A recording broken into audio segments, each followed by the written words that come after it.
Saya kira setiap bentuk kelahiran, termasuk kelahiran sebuah negara bangsa, maupun setiap transformasi regime, itu tidak bisa saja dilepaskan dari sebuah kawah yang mengawalinya dan diakhiri dengan hari-hari.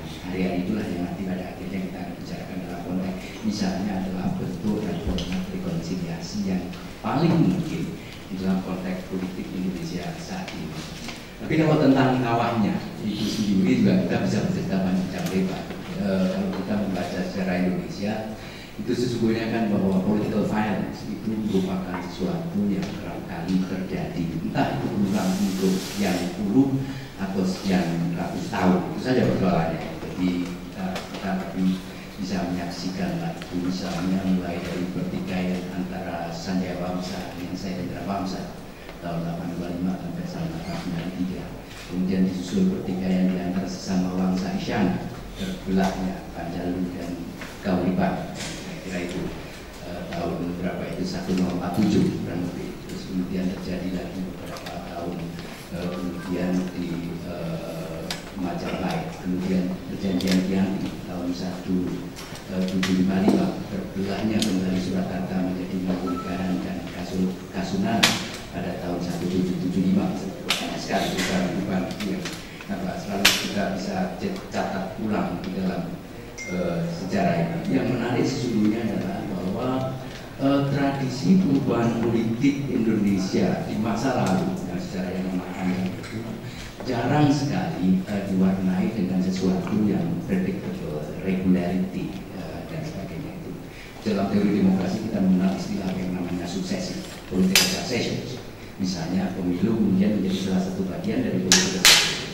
Tapi saya hanya ingin mengingatkan bahwa tradisi perubahan regime di masa lalu kita tidak mengenal istilah yang, maaf saya tidak bisa menerjemahkan dalam bahasa Indonesia, dalam bahasa Indonesia. Bahasa Inggrisnya itu usurpation, usurpasi, itu kira-kira penggusuran, digusur, didorong, disamping.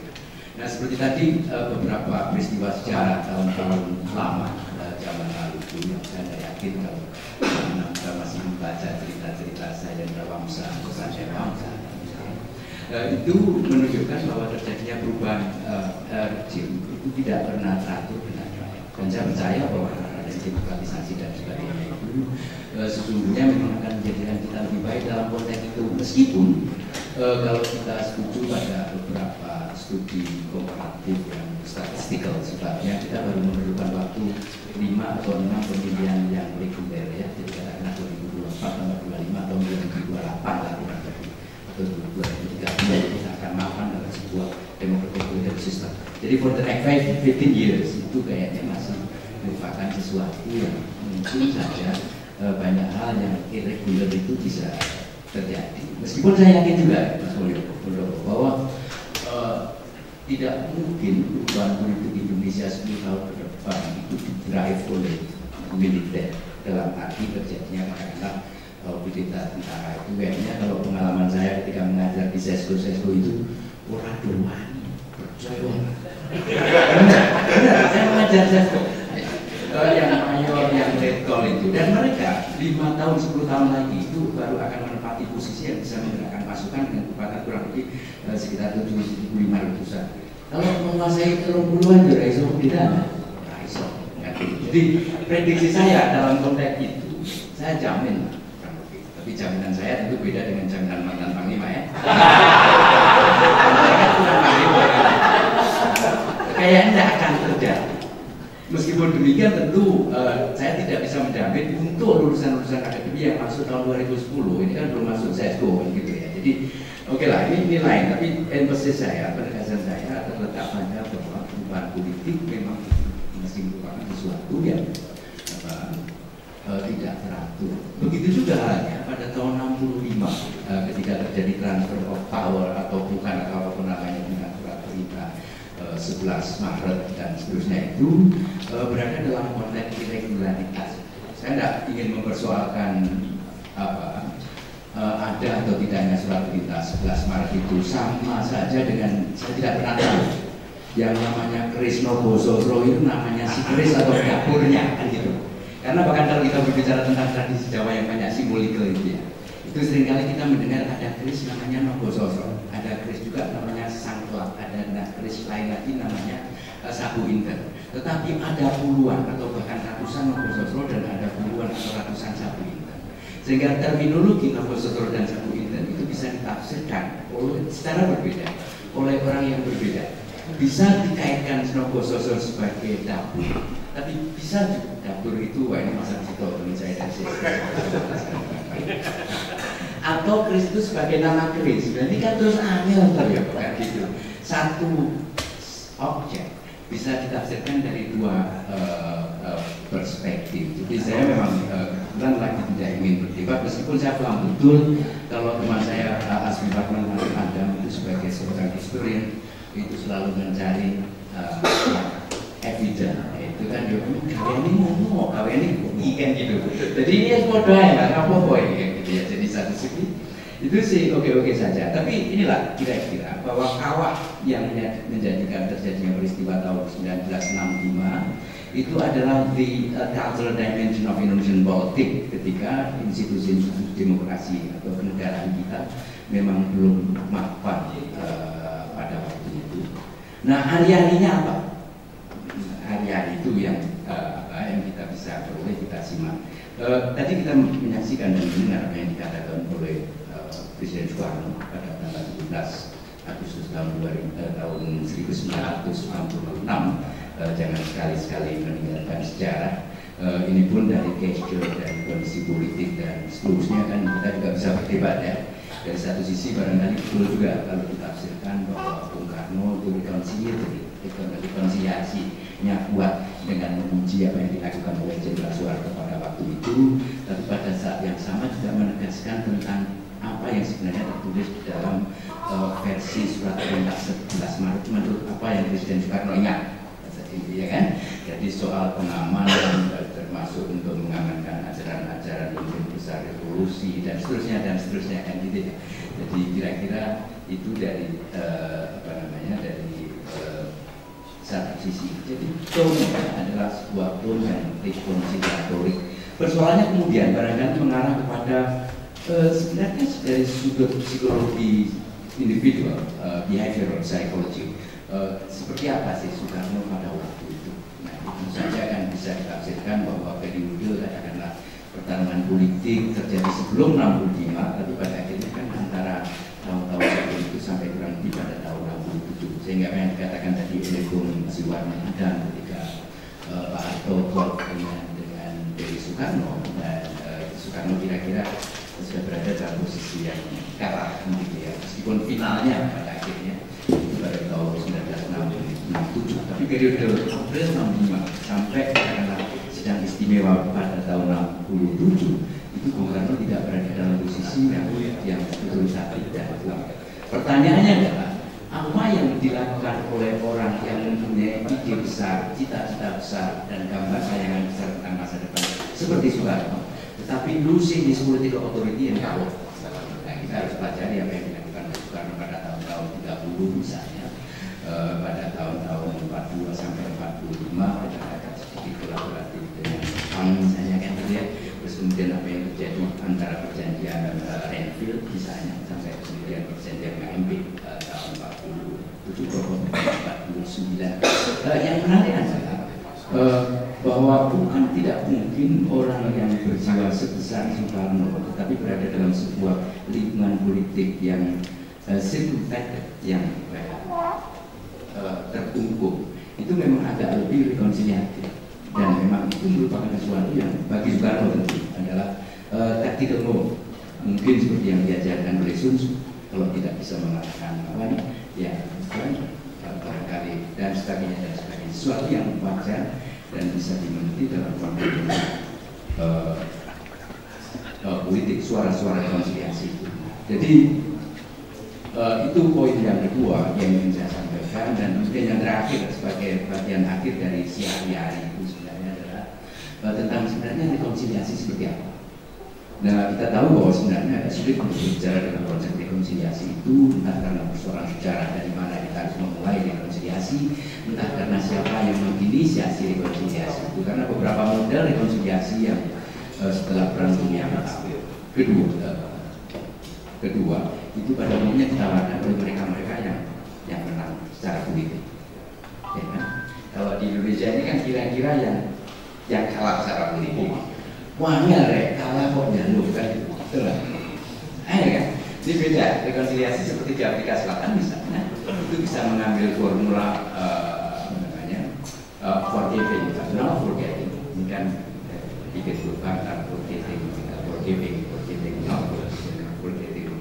Satu dari 4 kemungkinan itu Afrika Selatan bisa berhasil karena apa? Dia terjebak kan gitu, kira-kira.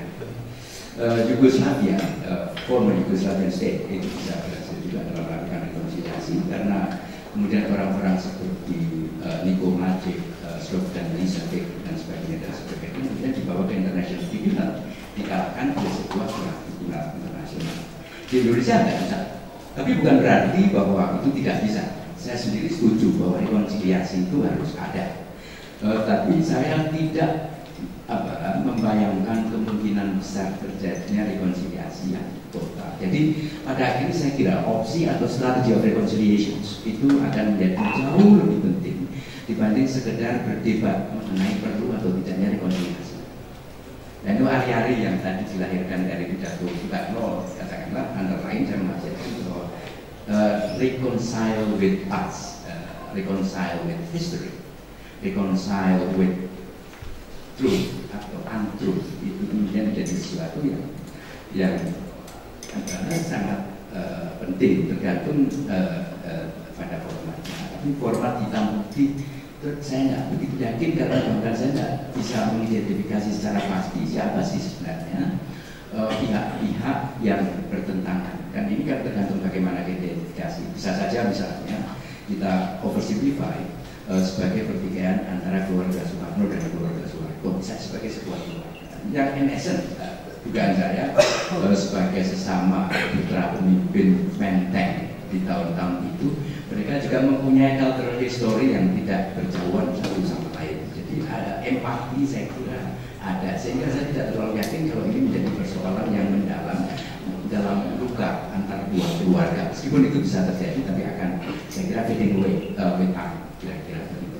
Itu satu, tapi tetap tidak bisa dipastikan. Apakah kemudian kita menganggap itu sebagai rekonsiliasi ideologis, katakanlah sebagai entah komunisme atau non komunisme, ini sesuatu yang memang complicated karena kalau di lingkungan TNI, beberapa di lingkungan BIN dan segala macam kadang-kadang kan kecenderungan untuk katakanlah menghidupkan kembali ancaman komunisme itu kan memang sekarang masih ada di mereka. Meskipun dugaan saya itu bukan sesuatu yang sincere, yang keluar dari hati. Saya lebih menganggap itu sebagai menganggap itu tentara itu sebagai kekurangan tentara pada umumnya untuk menemukan terminologi baru, sehingga komunisme itu mudah sekali menjadi hantu bersama. Meskipun sebenarnya yang dimaksudkan bukan komunis seperti yang dimengerti pada tahun-tahun 45-an. Saya kira kan banyak juga di lingkungan TNI yang paham betul bahwa sekarang komunis sebagai existing form of official organization itu kan sulit lagi ada kan gitu. Tapi kalau sebagai ideologi, sebagai gerakan dan seterusnya kan bukan tidak mungkin masih ada. Tapi kalau ideologi kan juga tidak bisa dibunuh dengan siapa. Itu harus counter ideology yang bisa menanggapi soal itu. Tapi sekali lagi yang ingin saya katakan dalam konteks itu adalah bahwa kalau G30S atau super smart kita anggap sebagai sesuatu yang memerlukan reconciliations at the ideological level, it's not going to be possible, I guess. Kira-kira itu. Nah, lalu apakah antara TNI dengan bukan dan sebagainya, kita selalu bisa berdebat sering sekali. Tapi untuk masa depan yang belum pernah kita coba saja, itu kita lakukan. Misalnya begini, satu adalah yang saya ingin sebut sebagai reconstruction of history. Itu semacam rekonstruksi sejarah. Ini sebenarnya pernah dicoba di Ekuador pada tahun-tahun 90-an, tapi pada waktu itu gagal, terutama karena konteks politik. Tapi di Indonesia saya kira itu masih bisa dilakukan untuk melakukan rekonstruksi histori itu secara lebih baik, karena sekarang sebenarnya kan suasananya jauh lebih baik dibanding 5 tahun lalu atau 10 tahun silam. Pertanyaannya kemudian adalah bentuk-bentuk apa saja yang harus kita lakukan di dalam reconstructing history. Tentu ini bisa berbicara lebih lanjut lah. Nanti kita boleh saja kalau menulis ulang sejarah Indonesia yang 5 volume itu ditulis lagi dan sebagainya. Terus kemudian bisa juga saya kira kalau kita membangun atau membuat sebuah museum, misalnya Satria Mandala atau Wisma Yasu, dijadikan sesuatu tertentu gitu di sebuah museum. Saya kira museum juga merupakan salah satu bentuk rekonsiliasi. Kalau kita lihat beberapa buku misalnya ada cerita tentang Thucydides of the Same Point, itu tidak muncul cara-cara yang ini ya, yang seperti itu bikin museum. Saya kira ini kan ada baiknya juga untuk membuat museum untuk menggambarkan tentang sosiokultural konteks maupun apa saja lah yang kurang lebih terjadi. Tapi itu akan menjadi sebuah pembelajaran yang baik untuk generasi yang akan depan, masa depan. Tentu harus selektif, tidak bisa kalau segala semuanya. Orientasinya yang harus dekat.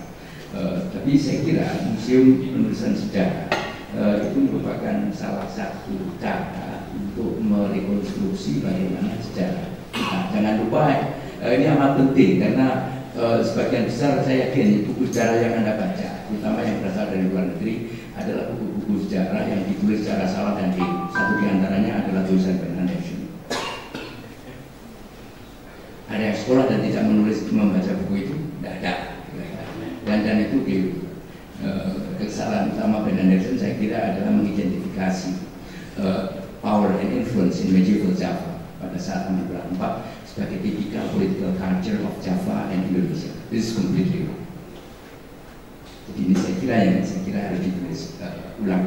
Yang kedua adalah model rekonstruksi lain yang project based. Saya kira bisa kita tahu bahwa di Jakarta boleh saja pada tahun 65-an itu merupakan political contestation antar grup. Tapi di daerah political contestation antar kelompok itu kerap kali disebabkan oleh beberapa hal lain. Ada urusan tanah lah, ada ini, ada itu, dan seterusnya. Itu kan banyak. Kalau di kampung saya tidak ada. Kadang-kadang kakak beradik pun bisa adu golok hanya karena persoalan warisan di sekitar tahun ini. Tidak jelas mana yang PKI, yang tidak jelas mana yang bukan. Tapi pada akhirnya yang satu kemudian menjadi inti yang ingin saya kemukakan di sini adalah bahwa mencoba untuk memahami rekonsiliasi di dalam konteks sosial ekonomi itu juga merupakan sesuatu yang penting. Langsung atau tidak, merupakan konsekuensi atau bukan, tapi kemudian perkembangan konteks ekonomi politik tahun 67 sampai sekarang 67 ada 2 tahun misalnya itu hukum undang-undang modal asing dan sebagainya itu menunjukkan bahwa ada beberapa hal yang terkait dengan katakanlah matinya ekonomi lokal, entah itu namanya batik, entah itu namanya tembakau, entah itu namanya karet rakyat, entah namanya itu tebu dan seterusnya. Nah, yang saya bayangkan kemudian adalah bagaimana kalau kita mencoba untuk menemukan atau lebih dulu kerjaan hari ini dan nanti bisa memetakan tentang history of socio-cultural, socio-economic dimension pada tahun 60 yang kita coba rekonstruksi nanti untuk membangkitkan kembali ekonomi rakyat dan seterusnya. Jadi sekali lagi, memang bagi saya rekonsiliasi itu adalah sebuah instrumen. Mohon maaf, Mas Asmi Warman ada. Mungkin karena saya sering mengajar bicara, jadi lebih percaya bahwa sesuatu basically more instrumental dan politik kan gitu. Jadi saya memang menafsirkan rekonsiliasi ini adalah sebuah instrumen untuk seperti yang diharapkan tadi oleh Bung Karno, Indonesia bisa menjadi negara besar pada abad ke-20. Indonesia bisa ABCD dan seterusnya. Hanya tentu di dalam hal-hal yang sangat terbatas. Itu barangkali kita bisa mengambil pola seperti Afrika Selatan. Truth telling is one of the other alternative. Tapi ini tidak bisa menjadi program nasional karena terjadinya apa yang disebut sebagai massacre. Ya, ini kan terjadi di beberapa tempat saja. Dan saya menyarankan hal itu ditempatkan dalam prioritas yang relatif lebih akhir dibanding lebih awal. Jadi kalau pertanyaannya adalah prioritasnya mana, saya akan katakan satu adalah rekonstruksi sejarah, bikin museum ABCD dan seterusnya untuk kembali menggambarkan situasi politik pada tahun itu dan seterusnya, sambil pada saat yang sama mengungkap tentang kita mengapa pengakuan kita tentang what's actually our program for at that particular time. Gitu ya. Museum-museum kan enak-enak saja. Ini mungkin personal ya, karena saya suka lihat museum sih ya. Sadar tak apa-apa lah memperjuangkan kepentingan pribadi untuk kepentingan tugas nasional. Baru kemudian dalam prioritas yang kedua itu yang tentang yang tadi saya sebut misalnya yang project based dan seterusnya. Baru yang ketiga saya membayangkan itu sekitar 25 tahun setelah, jadi bukan 45 tahun setelah hari ini, 25 tahun setelah yang pertama itu dimulai kita bisa berbicara yang tentang agak frugal ini, agak konservatif saya, tapi dugaan saya kalau tidak hati-hati reconcile with the past is always about issues dan gitu. Jadi inilah harus di-manage betul kan gitu ya, dengan cara pertama, cara kedua, dalam tahapan 10 tahun pertama dan 10 tahun kedua, baru nanti beberapa tempat di beberapa daerah itu kita bisa yang lebih lain. Bahkan sebenarnya kita bisa mengungkap beberapa hal lain lagi, ada Mungkin City, ada APRA dan sebagainya, sampai sebagai suatu bagian dari sejarah kekerasan di Indonesia. Saya kira itu saja. Mohon maaf kalau saya tidak begitu menyentuh persoalan super smart itu tadi, karena ya susah. Kalau enggak saya bikin susah, saya akan terlalu provokatif, karena political scientist basically memanfaatkan kekaburan membuat itu. Makanya saya tidak bertindak sebagai political scientist kali ini. Saya bertindak sebagai yang tadi disebut pernah menjadi punya Mas Muldoko, jadi menganggap rekonsiliasi sebagai instrumen for our future. Mudah-mudahan itu bisa kita sepakati. Prinsipnya lah ya, kalau caranya tidak perlu disepakati. Mari kita perdebatkan. Terima kasih bersama. Ya, terima kasih Mas Kus. Jadi satu hal yang coba kita highlight dari yang dibicarakan Mas Kus tadi adalah, Mas Kusnanto adalah ketika pada saat ini, kalau tadi Pak Muldoko I Soeharto, Mas Kusnanto ini I Soekarno. Dalam pidatonya tadi Soekarno yang dalam posisi losing of power, tapi menjawab Pak Aspita ketika dia sebenarnya ketika dia Soekarno golf dengan Pak Harto, pada saat itu sebenarnya sudah lepas kekuasaan Soekarno.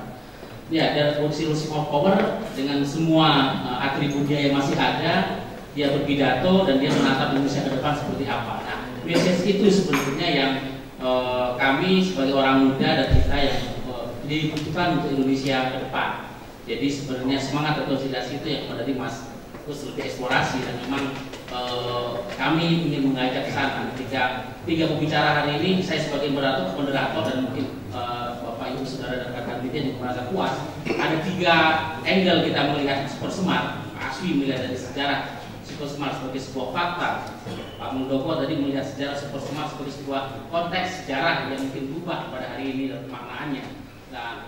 Dan Mas Kusnanto melakukan sintesa dari 2 pendekatan ini dan mencoba melihat perspektif